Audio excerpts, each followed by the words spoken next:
बिन माँ के दो भाई दो बहन। ए माँ, उठ ना माँ, उठ ना माँ। विनोद भैया, माँ को उठने को बोलो ना। देखो, इंदर भैया कितना रो रहे हैं। बड़ा ही बुरा हुआ इन चारों भाई बहनों के साथ। एक इनकी माँ सीता ही तो थी, जो आज वो भी चली गई। इस दुनिया से अब बेचारे इन बिन माँ के बच्चों को कौन देखेगा। वही तो मोहन, अरे एक माँ बिना बाप के भी बच्चे पाल लेती है, मगर एक बाप नहीं। यूं तो ये दोनों भाई हैं, मगर हैं तो ये भी बच्चे। अब 10-12 बरस कोई उम्र थोड़ी है इनकी कमाने की। वहां खड़ा हर कोई उन बिन माँ के बच्चों को देखकर दुख जता रहा है। विनोद, इंदर, सुमन और राधा अपनी माँ की बेसुध पड़ी लाश को देखे जा रहे थे। सीता के पिता ने उसका हाथ रमेश जैसे गलत इंसान के हाथ में दे दिया।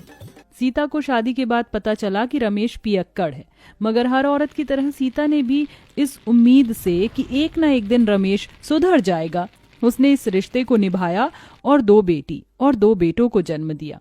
सारा जीवन दुख उठाकर उसने भरसक उन्हें पालने की जिम्मेदारी उठाई, मगर उसका कमजोर शरीर जरूरत से ज्यादा मेहनत करने की वजह से कई बीमारी में घिर गया और आज सीता इस दुनिया में नहीं रही। विनोद ने डबडबाई आंखों से अपनी माँ के शव को देखकर कहा, इंदर भाई, माँ का अंतिम संस्कार करना है। दोनों भाई अर्थी उठाए शमशान घाट लाकर अंतिम संस्कार करते हैं। ठंड इतनी भयंकर थी कि बेचारे उन बिन माँ के भाई बहनों का रोम रोम कांप उठा था। दुधमुही राधा चिता को जलता देख बस रोए जा रही थी।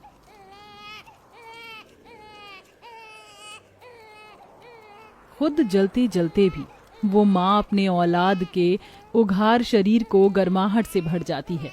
बेचारे उन चारों भाई बहनों को भूखे प्यासे 2 दिन हो जाते हैं।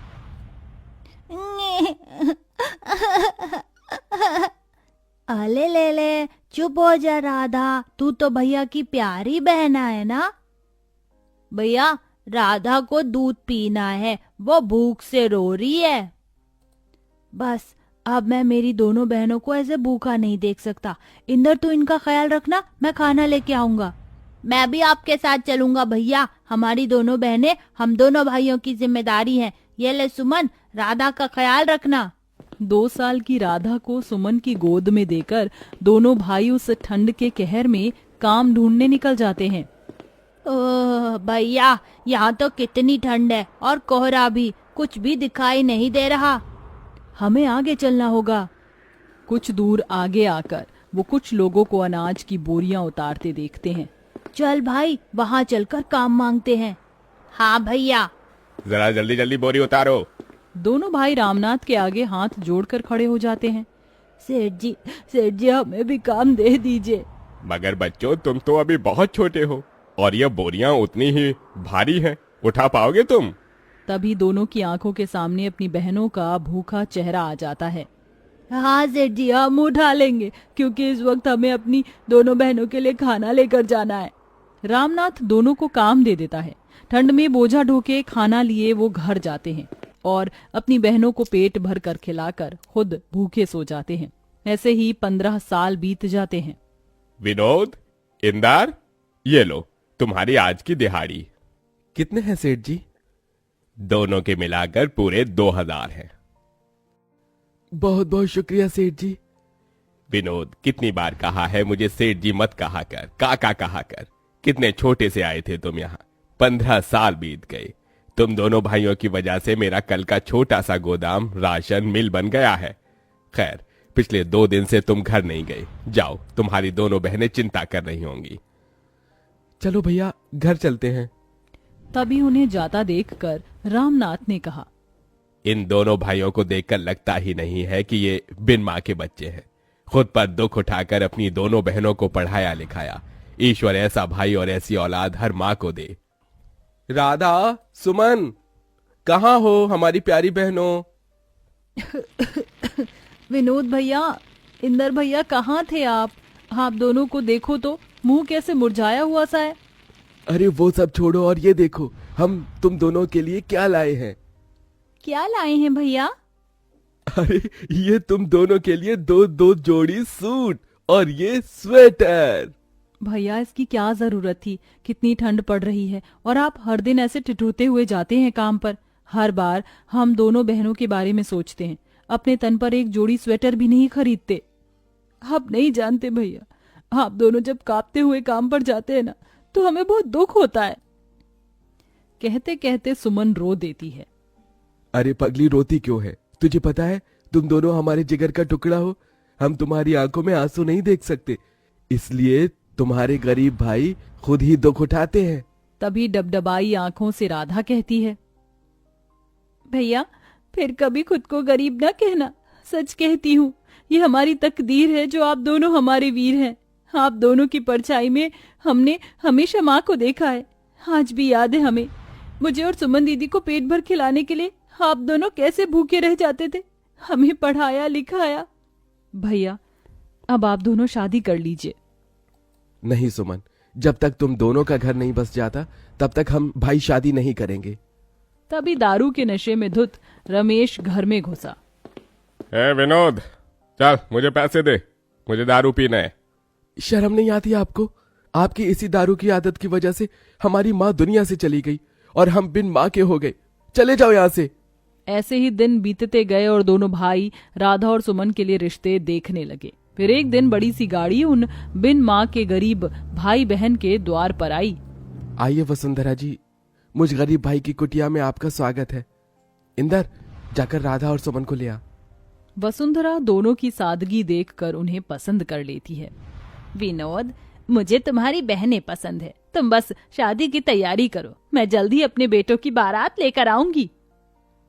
माँ जी, मेरी आपसे एक विनती है। आप तो जानती हैं हम दोनों बिन माँ की बेटियां हैं। हमारे भाइयों ने बड़ा दुख उठाकर हमें पाला है। हमारे भाई दहेज नहीं दे पाएंगे। ये सुनकर दोनों भाइयों की आंख से आंसू छलक जाता है। बेटी, मुझे कोई दहेज नहीं चाहिए, चलती हूँ। ऐसे ही दिन बीतते हैं। इधर शादी का दिन पास आया है तो वहीं ठंड कई गुना बढ़ जाती है। भैया आज आपकी तबीयत बिल्कुल ठीक नहीं लग रही है। हाँ भैया, लगता है आपको ठंड लग गई है। आज आप आराम कीजिए। नहीं इंदर, अभी बहनों की विदाई के लिए पैसे जोड़ने हैं, मैं घर पर नहीं बैठ सकता। ये कहकर उतनी ठंड में भी विनोद काम पर चल देता है। अब वह दिन भर बोरी ढोते और फिर बचे वक्त में जूते साफ करते तो कभी मलबा ढोते। अब शादी की रस्म भी शुरू हो जाती है। राधा सुमन को हल्दी मेहंदी लगाने लगती है। भैया, कल इसी वक्त हमारे आंगन में बहनों की बारात आएगी। ये हम दोनों भाइयों का कितना बड़ा भाग्य है ना भैया, जो अपनी बहनों का कन्यादान हम करेंगे। हाँ इंदर। मगर दोनों को कहाँ पता था कि एक और दुख उन पर आन पड़ने को है। शादी के रखे पैसे को रमेश चुरा कर ले जाकर दारू पी जाता है और खूब सट्टा खेलता है, जिसके बाद दोनों चिंता में आ जाते हैं। भैया पैसे तो है ही नहीं। हे भगवान, कितनी मुश्किल से कर्ज उठाया था शादी के लिए, अब ऐन मौके पर कौन देगा ऐसे पैसे। अरे यार, आज राधा और सुमन की बारात है, हमारी बहनों की इज्जत चली जाएगी, कैसे करेंगे हम उनकी विदाई। माँ, तेरे दोनों बेटे हार गए माँ। दरवाजे पर खड़ा रामनाथ ये सुन लेता है और फौरन पैसे मंगवा कर उन्हें दे देता है। विनोद, इंदर, ये लो और इसे अपनी बहनों का कन्यादान करो। बहुत बहुत शुक्रिया काका, आज आपने हमारी बहनों की विदाई रुकने से बचा लिया। जिसके बाद दोनों उनका कन्यादान करते हैं और शादी बड़े धूमधाम से वसुंधरा के बेटों से होती है, जिसे कि पूरा गांव देखता है। और विदा होते हुए सुमन दिल से रोते हुए कहती है, भैया आपने हम दोनों के लिए माँ और पिता दोनों का फर्ज निभाया।